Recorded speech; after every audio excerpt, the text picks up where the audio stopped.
In the 1980s, men in Harare, Zimbabwe would wake up on top of a grave in the graveyard. No memory of how they got there. Their money gone, their clothes destroyed, and the beautiful woman they had followed into the night completely vanished. Ini Peggy ndakangoitawo zvekunzwa kuti aionekwa mumakuva medu asi kuti ndakambomuona kwete ndinombomona. After the news spread, it became a rule for local men never stop for a woman after midnight. Not because she was dangerous, but because she wasn't a woman at all. She was Peggy, a ghost, an avenging spirit.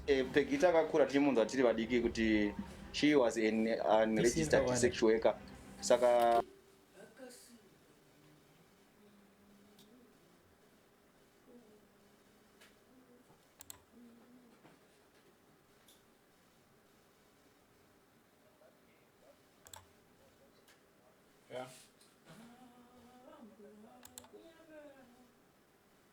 it has a good.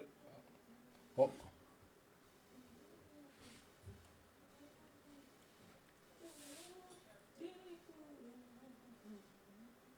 Yeah. Unfortunately akazofa but ainzi anga ane zvigumbu. Saka zvikunzi ghost rake raimuka richiterrorize vanhu iwe richitotsvaga varume vanga vari interested naye.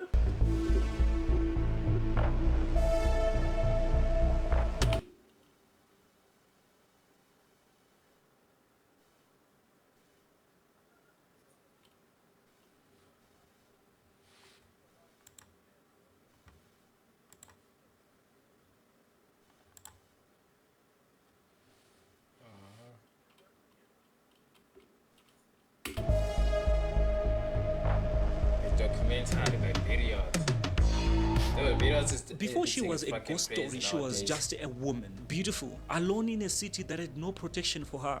She was murdered and buried without justice, without anyone to speak her name. Kukura kwakaita akazoitawo pamuviri oita pamuviri zvinonzi mai vake vakamubvisa here ndokutaura kunoita vanhu ndobva afa during the process. Saka kufa kwakaita takangunzwawo kunzi anzi anga akumuka uchipuku sezvamunongoziwo zvinotaura vanhu. This is Highfields, one of the oldest African townships in Harare, Zimbabwe, built in the colonial era to house black workers who kept the city running. Can you give me any reasons why people sing? Why do people sing?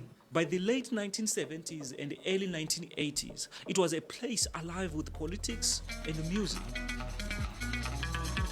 Okay, so people are not like. It was also a place where, after in dark, legends, men start to manifest and parade the power of their pockets to the ladies of the night. So, picture this. 1980, Zimbabwe has just won its independence, and in Highfields, the men celebrate the way men do, with music, with dancing, with cold bottles of beer in their hands.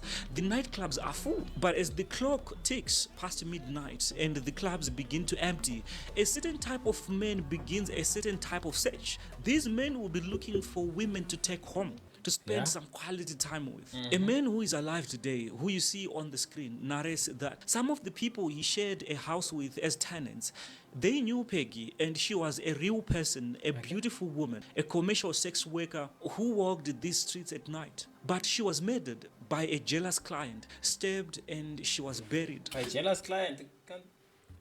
They didn't say like. They didn't say like she was murdered by her mother at the time. She was like. What the fuck? How did I hear that? Right there at the local cemetery in Highfields. The same cemetery where her victims kept waking up every morning.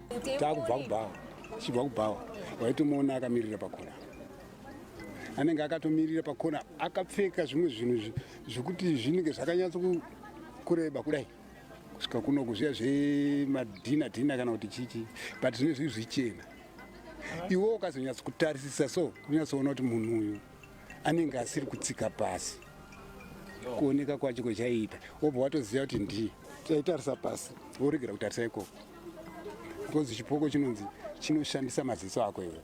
So, when I was researching this documentary about Peggy the Avenging Spirit, a lot of things did not add up. There are two theories that I've noticed in this whole story. The first one, it speaks about Peggy passing away during the process of terminating a pregnancy, and the mom was helping. So during the process, she passes away. And the other theory talks about Peggy being murdered by a client. So now I'm left with a lot of questions. Which theory is true? In the tradition of the Shona people of Zimbabwe, that kind of death that happened to Peggy, sudden, violent, unresolved, does not simply end. It evolves. People in Zimbabwe believe that a human being is not a chicken which you can kill and say it's over. People here believe a human life is sacred. In Shona cosmology, the spirit of a person who died with deeper bitterness and unresolved grief becomes what is known as Ngozi, an avenging spirit. The avenging spirit is not a passive ghost drifting through empty rooms. The avenging spirit is the spirit of someone who died violently or in extreme anger. It never finds rest until full retribution has been made. The Ngozi never rests. It hunts, it attacks, it does not care about the living's comfort or fear. It seeks only one thing: retribution. And Peggy had every reason in the world to want it. She was young, she was beautiful, in a city that offered few options to women like her. Far from their villages, these kind of women, poor, with no family nearby, she turned to the streets to survive. Night after night, she knew the area around the nightclubs. She knew the men who came looking for the kind of woman she is.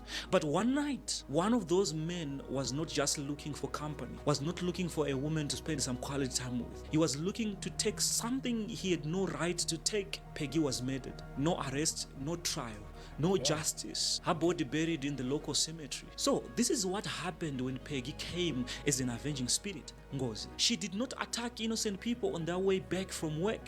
She did not hunt hospitals or schools or markets. She did not touch women or children. She specifically hunted men who were out at night, drunk, looking to purchase the company of a woman. Every single one of our victims had made a choice that night.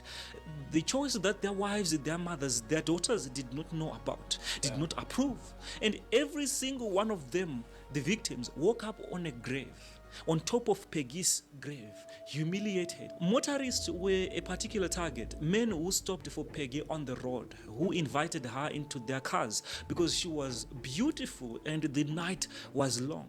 Reported that she would vanish mid-journey. Imagine you are in the car with a woman who you just picked up and she just disappears. The windows closed, no door opened, no window moved. She was there, right there beside you, and then she was not. And the men who experienced this reportedly never stopped for a stranger at night again. Like, Aruti Peggy, she's a lady, bruh.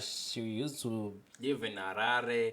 Achipinda kuma my club, something like my club and shit. Like during those times where Zimbabwe got its independence, and people were celebrating during those times. So there are two stories, bro. When I talk, the one story is saying like because Peggy was murdered. That's a big story, right? But the stories have two sides.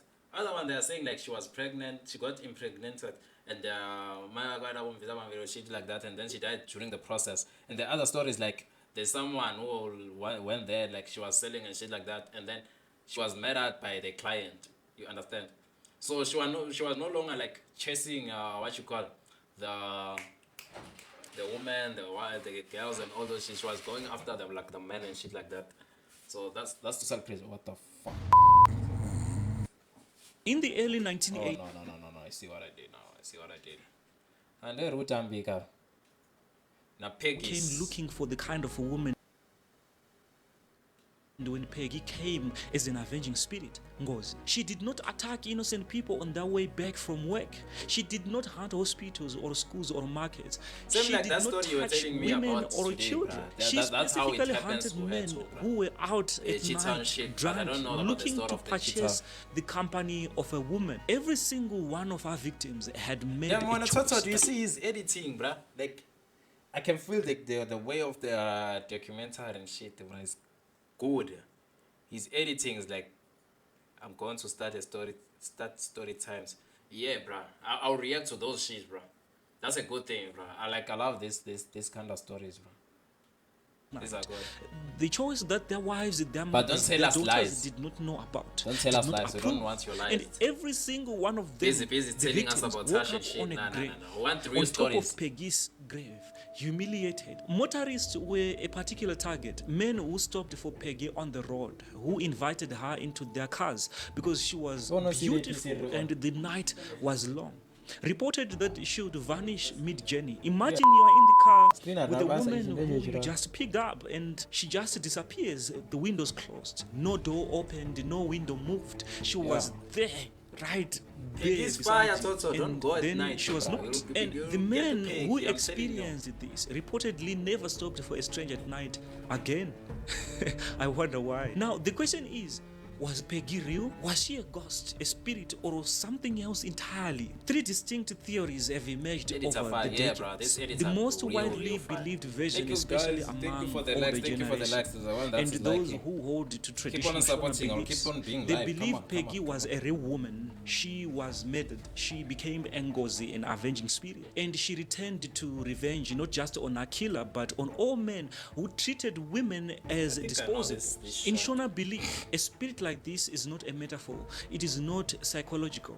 It is a metaphysical reality. It is a soul denied peace, operating in the physical world with real power. Those who hold this view do not debate whether she existed. They debate only how she was finally put to rest. Then there is the second theory. Many older women believed that Peggy was not a ghost at all. She was a story, a beautifully constructed, perfectly targeted piece of social engineering created by the women of Highfields to keep their husbands at home. Think about it. What better deterrent for a What about the man guys that do considering witness thing, infidelity brother? than the Witness- fear yeah. that the woman he picks up at night might not be a woman at all, but a ghost? The third theory is the one nobody likes to say out loud.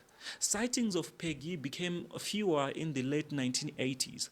By the early 1990s, she had largely vanished from the streets of Highfields and from the headlines. No one was talking about her. Some say she was suppressed by a powerful witch doctor hired specifically for that purpose. The rituals were performed at her grave, and Ngozi, her avenging spirit, was appeased. But others, older people, people who choose their words very carefully, say something different entirely. They say Peggy was never suppressed. They say Peggy simply moved. Not vanished, not defeated, not erased, but moved. To others, she moved to other streets, other cities. As of now, all over Zimbabwe, Peggy is cited from time to time. There are stories of Peggy terrorizing certain areas in Zimbabwe. Peggy is not just a ghost story. She is a story about what happens to women who are murdered and forgotten. Peggy is a story about the way communities process guilt, desire, and fear, about how the dead in African cosmology are never truly gone. She is the Ngozi that society created through its own disasters. And perhaps that is exactly why she refuses to disappear. There is something that stays with you when you sit with the legend of Peggy long enough. Something beyond the fear, beyond the ghost story. A woman died on these streets of Highfields. She was young. She had a name. She had a face that people remembered for decades. Not because she was a ghost, but because she was beautiful. And beauty in a dangerous world is both a gift and a wound. Thank you guys for watching this far. I am honestly grateful, and thank you so much for the amazing support. There is a lot of effort and energy invested in making these type of documentaries, the editing, the filming, the mistakes. So you liking and subscribing and commenting, it means a lot. Yeah, so I'm subscribe, kind of guys, asking if you can subscribe and to like my the video. guy. And thank you. See you next time.